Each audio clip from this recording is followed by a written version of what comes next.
আসসালামু আলাইকুম। আশা করি সবাই ভালো আছেন। আজকে আমরা একটি পণ্ডিতের মন ভোলার কাহিনী শুনব। তিনি ছিলেন অনেক ভালো মনের একজন মানুষ। তিনি কথায় ও কাজে ছিলেন অনেক পণ্ডিত। তিনি সবসময় মনে মনে ভাবতেন যে আমি তো আমার গ্রামেই থাকি, কিন্তু শহর দেখতে কেমন হয় আর শহরের মধ্যে কি কি আছে আমি তো সেটা জানি না। আমার তো সেটা জানা দরকার। তার বাড়িটি ছিল শহর থেকে অনেক দূরে, প্রায় 50 থেকে 60 কিলোমিটার দূরে ছিল তাদের গ্রাম কদমতলী। সে ভাবল আমি কালই শহরে যাব আর দেখব শহর কেমন। তাই সে তার 2 মেয়েকে ও স্ত্রীকে ডেকে বলল যে শোনো, আমি শহরে যাব আর শহরে গিয়ে দেখব যে আমাকে ওখানে কেউ চেনে নাকি, এবং আমি আমার সকল কাজ দিয়ে সেখানে মানুষকে মুগ্ধ করব, যাতে সবাই আমাকে চেনে এবং জানে। এই বলেই পণ্ডিত চলল শহরে যাবার উদ্দেশ্যে।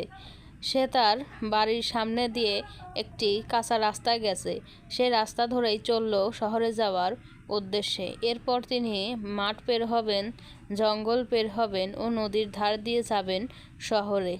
এরপর আমরা দেখলাম যে পণ্ডিত হাঁটতে হাঁটতে গ্রামের শেষ প্রান্তে যে একটি কুয়া আছে ও একটি সাইনবোর্ড আছে যে এখানেই গ্রাম শেষ, সেই সাইনবোর্ড ও কুয়ো পার হয়েও সে জঙ্গলের দিকে চলতে লাগলো।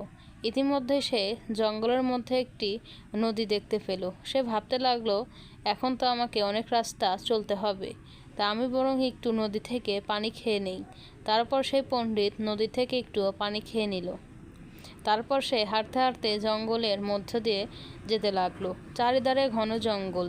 এই জঙ্গলের মাঝেই প্রায় সন্ধ্যা সন্ধ্যা ভাব নেমে এসেছে এবং রাত্রি হয়ে যাচ্ছে। তবুও তার পা চলছে।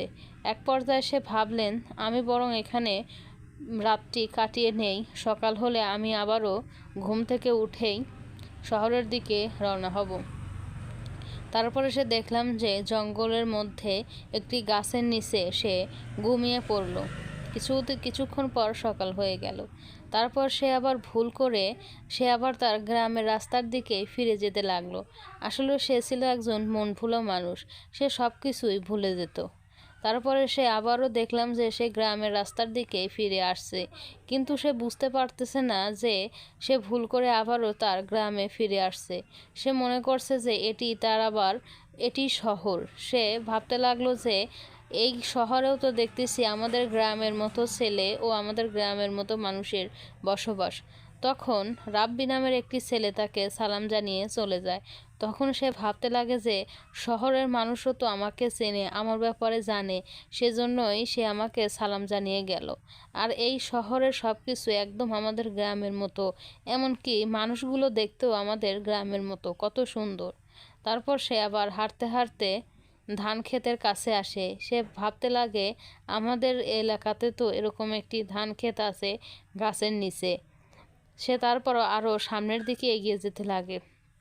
সে আর বলতে থাকে যে এরকম শাকসবজি ভরা গ্রাম এবং সবজিওয়ালা ক্ষেতের সাথে একটি রাস্তা তো আমার বাড়ির পাশেও আছে।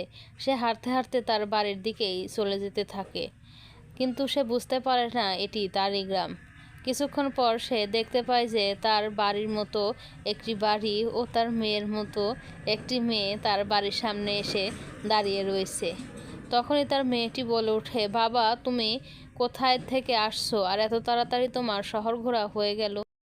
তখন তার মেয়েটি বলে ওঠে, বাবা তুমি তো কালকেই বের হলে শহর দেখার জন্য, এত তাড়াতাড়ি তুমি শহর দেখে আবার চলেও আসলে, এটি কিভাবে সম্ভব?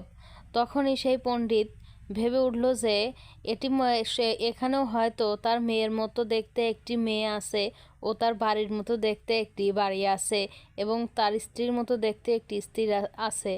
পণ্ডিত তখনও বুঝে উঠতেই পারে না যে সে আবার তার বাড়িতেই ফিরে এসেছে। অবশ্যই